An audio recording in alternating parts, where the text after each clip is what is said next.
Black Waitress whispered to the billionaire, "Don't trust your friend." What he did next surprised everyone. What if a waitress, serving coffee in a diner, could change the life of a billionaire with a single whisper?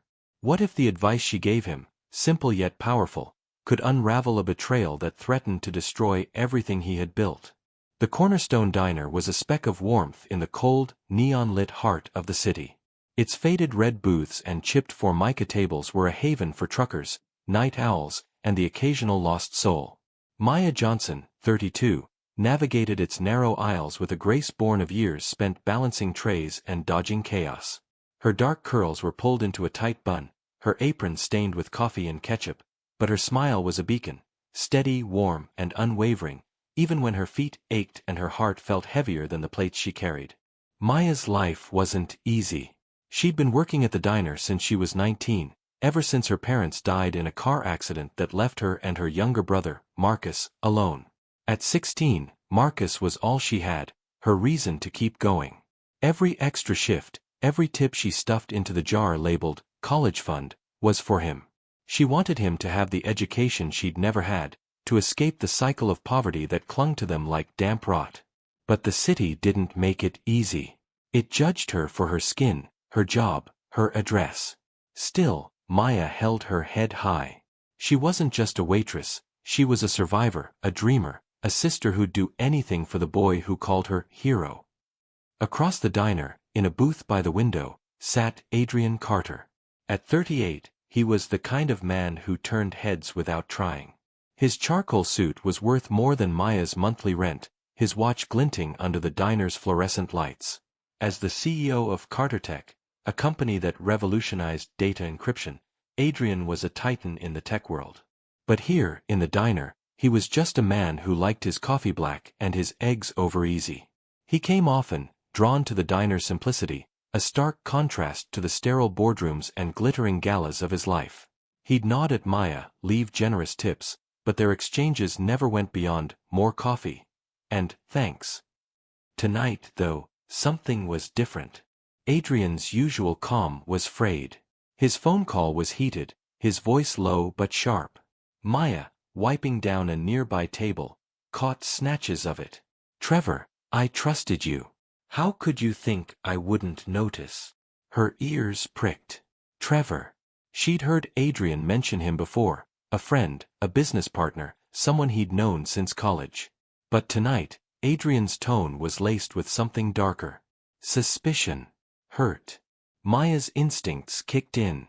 She'd grown up in a world where trust was a luxury, where people smiled to your face while slipping a knife in your back. She didn't know Adrian's world, but she knew that tone. She'd heard it in her own life, when a landlord promised a rent freeze, then raised it, when a coworker swore she'd cover a shift, then didn't show.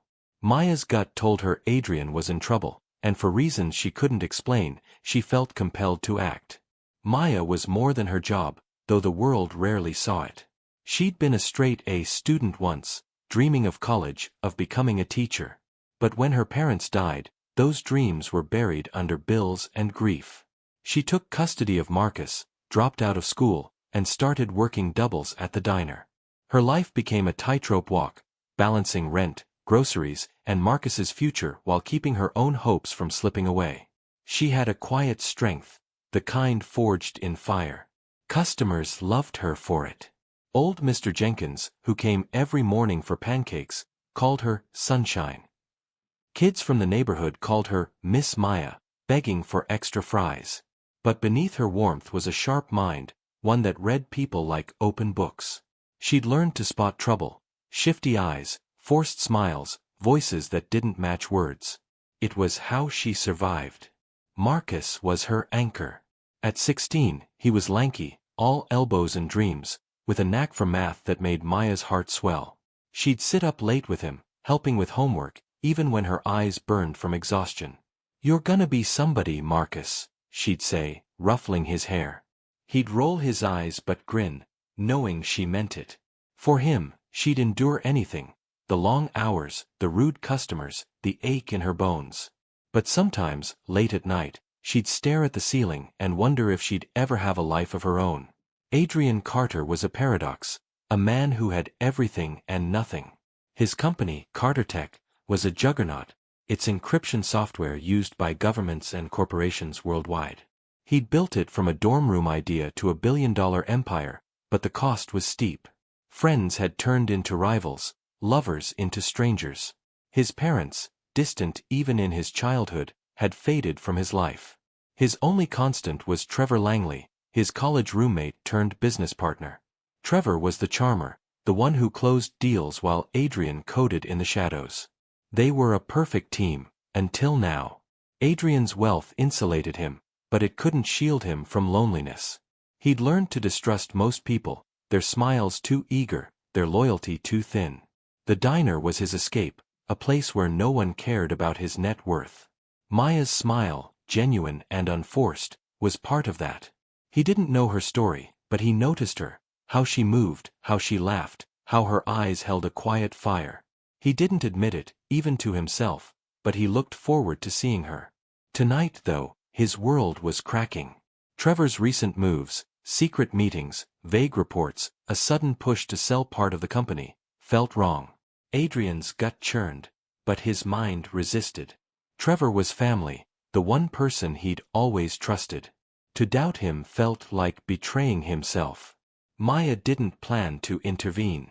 She had enough on her plate. Marcus's school fees were due, the diner's owner was hinting at layoffs, and her landlord had left another eviction notice. But as she refilled Adrian's coffee, she heard him mutter, "Trevor's got the board on his side. If he's planning something, I'm finished." Her heart skipped. She'd seen what betrayal did, how it broke people, how it broke families. She couldn't stay silent. When the diner emptied out, Maya took a breath and approached Adrian's booth. "Mr. Carter," she said, her voice low. He looked up, startled. "I don't mean to pry, but don't trust your friend, Trevor. I've heard enough. Sometimes people close to you will betray you for their own gain.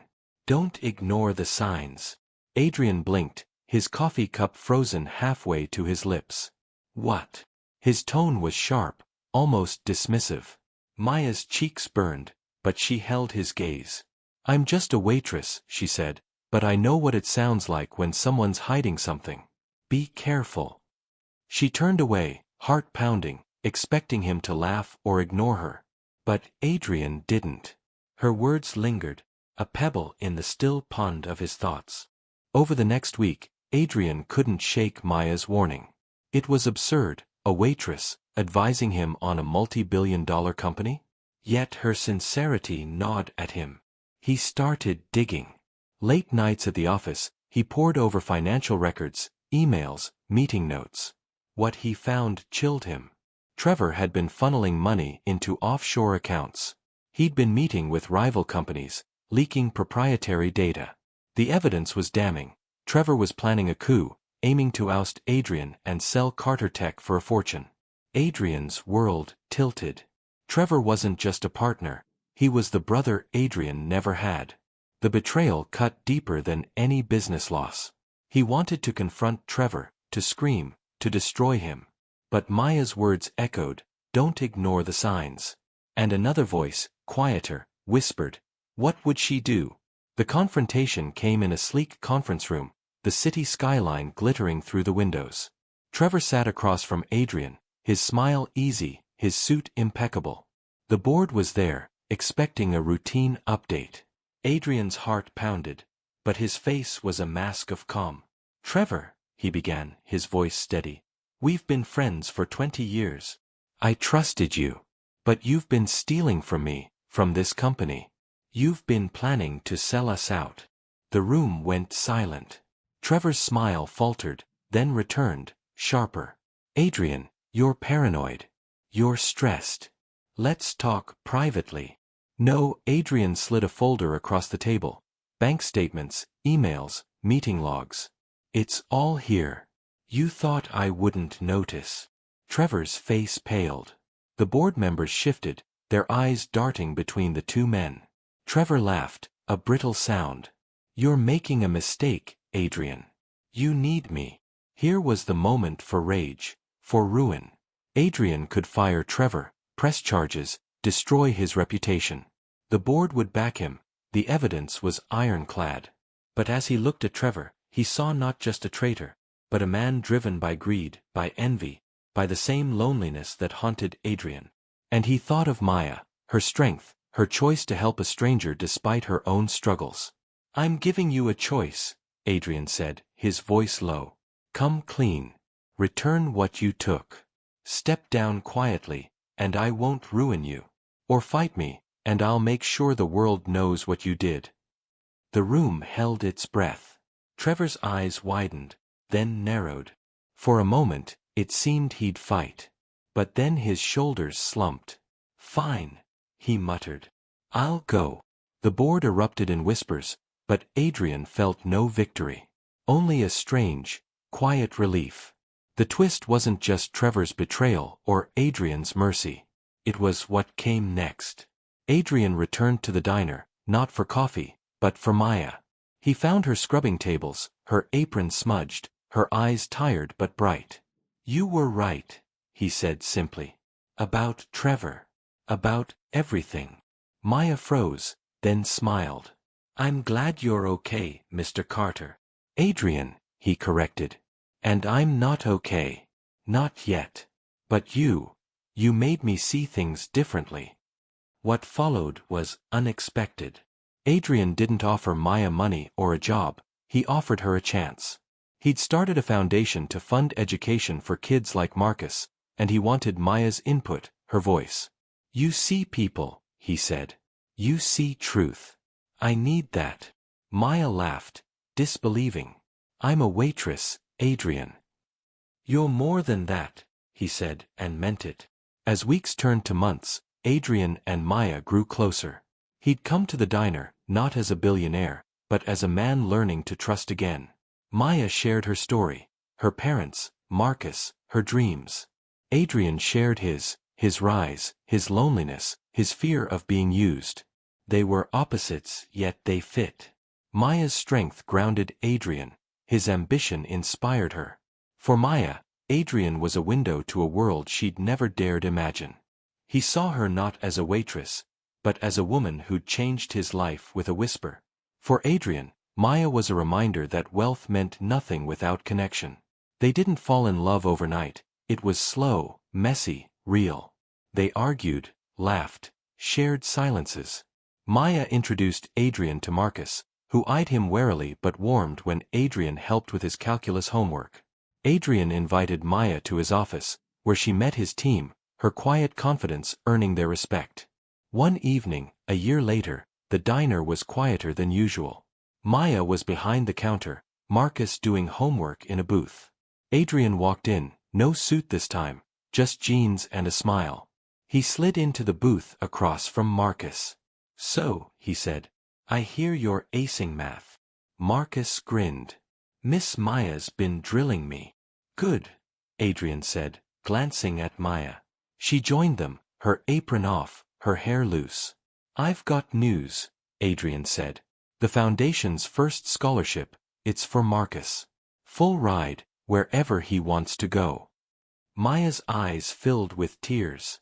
Marcus hooped, hugging her. Adrian watched, his heart full in a way money could never buy.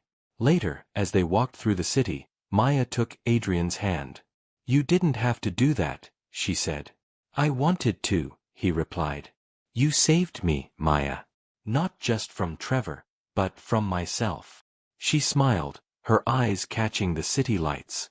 "Maybe we saved each other." The Cornerstone Diner still stood, its lights glowing in the dark. Maya still worked there, but now she was studying, too, night classes, paid for by the Foundation.